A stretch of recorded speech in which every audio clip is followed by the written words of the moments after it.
Feliz comienzo de semana para todos y muy bienvenidos a estas recomendaciones bursátiles, tercera semana de abril del 2012, semana de caída en la que pasó para el mercado de acciones, como están viendo en pantalla, 1,14% el día lunes, 1,71 el martes, 0,74 y 1,38 de recuperación el miércoles y el jueves, y el viernes nueva caída 1,25, una semana bastante volátil.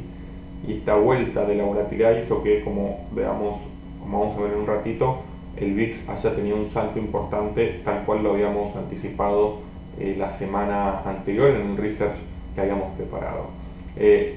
En la semana el rendimiento fue negativo 1,97%, muy parecido al rendimiento mensual, promediando el mes de abril 1,82% de baja hasta ahora, y solamente por ahora, primer mes de caída en lo que va del año, dado que el rendimiento anual desde el 1 de enero a la fecha por ahora sigue siendo positivo para el Standard Poor's 500, que es el índice en el cual hacemos estas medidas, de 8,96% por ahora al cierre del día viernes, ¿no? Entonces, primera semana, mejor dicho, ya van varias semanas de caída, pero más suaves. Esta semana fue definitivamente la peor para el mercado desde el 1 de enero, o sea, la peor semana del año esta que pasó, pero como ven, bastante volátil, ¿no? 2 días de fuerte suba miércoles y jueves y luego días de caída de más del 1%. Quiere decir, fíjense que todos los días, menos el día miércoles, hubo movimientos de más del 1%. Eso está marcando un regreso de la volatilidad en el mercado, y esto tiene que ver, como todos sabrán, con un recrudecimiento de lo que son las malas noticias desde el frente europeo, ¿no? Desde la eurozona. Problemas en España, en Grecia, y eso hace que el mercado tenga estos movimientos. Pero vamos a analizar, como lo hacemos siempre, los gráficos, los charts del SPI, del VIX y de mercados emergentes, también del oro, como para tener una idea de dónde estamos parados y cómo estas caídas dañaron o no los charts que ya venían un poco deteriorados, ¿no? Empezamos con un gráfico siempre de 10 días con velas de 5 minutos para ver si hay algún gap que se haya cerrado y no marcamos. Vemos que no es así, que los gaps que están marcados son efectivamente los que sucedieron, ¿eh? Entonces volvemos a un gráfico diario, podemos agrandar un poco esto haciendo 6 meses diario, para ver que, fíjense que en esta caída el SPI lo que hizo en primer lugar fue dejar dos gap down abiertos, ¿eh? Por ahora hay dos gap downs abiertos que se suman a los 7 gap up abiertos por debajo del nivel actual, ¿no? Vale decir, la media de 50, como ustedes pueden ver, está siendo testeada, no se puede hablar de ruptura todavía, está siendo testeada, y la tendencia bajista también está siendo testeada. Todavía no podemos hablar de ruptura porque no se ve, perdón, la tendencia alcista, quise decir, la tendencia alcista está siendo testeada, no se puede hablar de ruptura porque todavía no se ve un cierre de varios días por debajo de la misma, ¿no?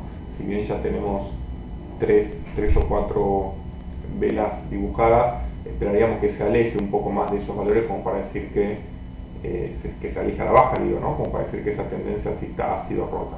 O sea, si este último gap up que hizo el mercado, más o menos el día 10 de abril aproximadamente, si ese gap up que hizo el mercado se va a cerrar en los próximos días, ahí sí ya podríamos hablar de una ruptura de la tendencia alcista de mediano plazo, que comenzó en lo mismo el 4 de octubre del año pasado, porque nos alejaríamos de ese nivel, y entonces sí la tendencia que tendría control es la bajista, esta de corto plazo, u otra que después emerja producto de este movimiento bajista, ¿no?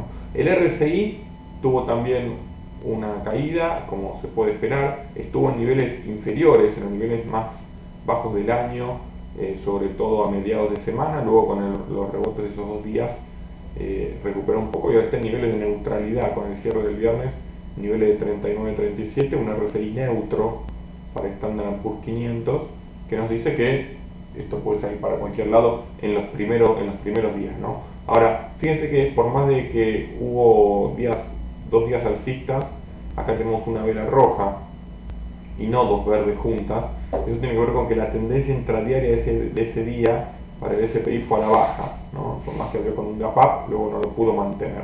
Entonces, simplemente estar atentos de que aparentemente hay un movimiento de corrección fuerte, que todavía no se puede hablar de cambio de tendencia, por supuesto, pero que vamos a analizar también y volveremos a ver este tema cuando veamos el gráfico del VIX, ¿no? Entonces, 7 gaps abiertos para cerrar abajo, un número muy importante de gap down que a mi juicio, y como lo vengo sosteniendo hace tiempo, le va a hacer contrapeso a cualquier movimiento alcista que quiera hacer el SPI y prolongarlo durante un tiempo, ¿no? Por ahora, los máximos del año los encontramos en 142.21 el día 2 de abril.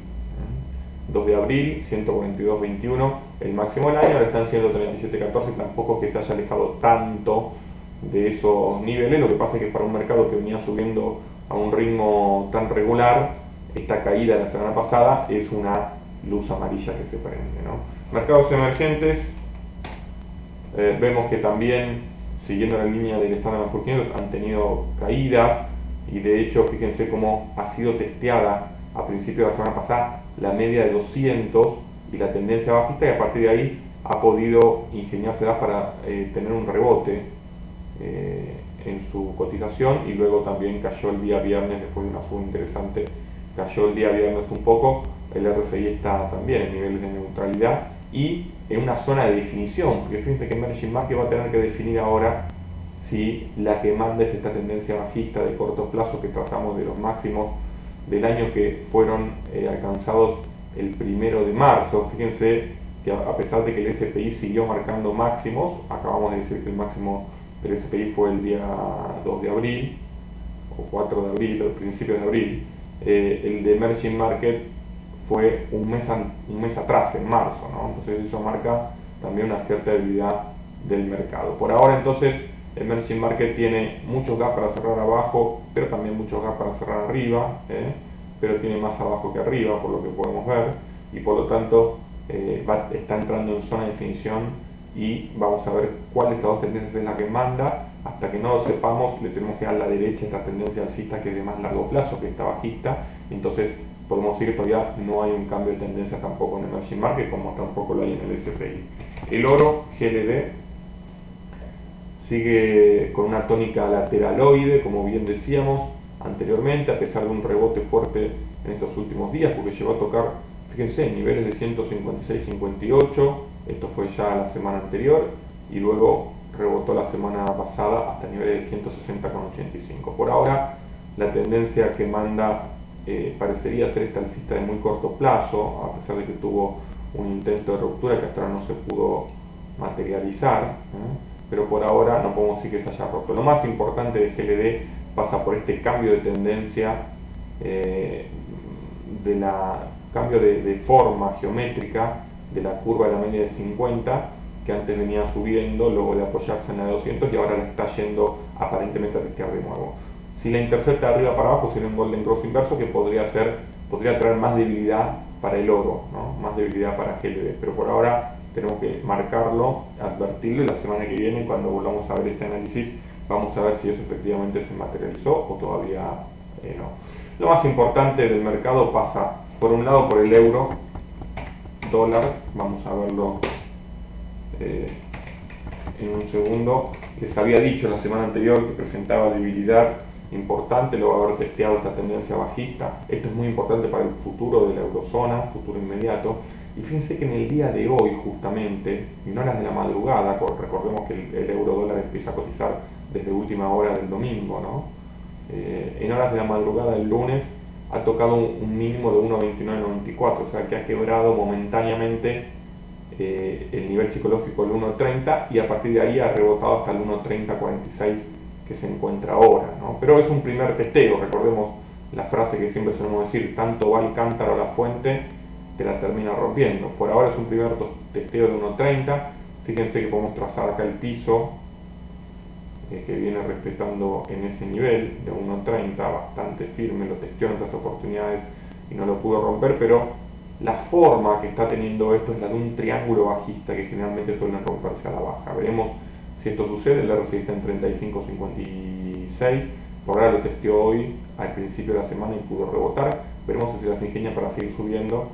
A la baja entonces el piso es este que estamos nombrando, el psicológico de 1.30, y al alza tenemos esa tendencia bajista y también más arriba la media 200 en 1.3528, ¿no? Pero por ahora aparece una forma de triángulo bajista que suelen romperse generalmente a la baja. El VIX, y esto es lo que les quería comentar más que nada, lo vimos la semana pasada, de hecho les puse el gráfico del VIX también como fondo del post para marcarle la importancia que tenía, y les había dicho que podíamos empezar a hablar de un posible cambio de tendencia o una posibilidad de que se cierren los 7 gaps que tiene el S&P abajo, una vez que vamos que el VIX se mantenga por encima de la media de 50 y por encima de su tendencia bajista de cierre durante varios días. Bueno, eso prácticamente ocurrió. Fíjense que tenemos 1, 2, 3, 4, 5 velas por encima de la media de 50 y por encima de la tendencia bajista. Vamos a darle un poco más de chance, unos días más, para ver si realmente sigue manteniéndose por encima de la media de 50 y la tendencia bajista, cosa que no ocurría desde octubre del año pasado. O sea, el VIX está rompiendo tendencias desde octubre del año pasado, que fue el máximo del mercado, el mínimo del mercado, perdón, del SPI, ¿no? Y de esos niveles, desde noviembre, octubre del año pasado, que el VIX no podía romper con claridad la media de 50 y esta tendencia bajista, como si aparentemente lo está haciendo ahora. Vamos a darle un par de días más para un mercado que cayó mucho la semana pasada y que podría subir en estos primeros días, lunes y martes, de mercado, y promediando la semana se tendría que, en todo caso, consolidar esa tendencia o volver a la baja a raíz de las noticias que vengan cayendo desde la eurozona, viendo si eso se termina convirtiendo en un euro pánico, digamos, producto de la situación delicada que se encuentra Grecia y a la que está entrando España. Seguiremos de cerca los acontecimientos que vayan sucediendo. Técnicamente, como les decía, estamos en niveles muy importantes. Emerging Market, el euro y VIX serían los que tendríamos que mirar más de cerca. GLD y SPI con tendencias de más largo plazo que no pensamos que tengan definición esta semana, pero sí estos papeles que acabo de nombrar, VIX, Emerging Market y GLD, pueden llegar a tener novedades importantes que analizaremos concienzudamente el próximo lunes. Gracias por su atención y espero que tengan todos una muy buena semana.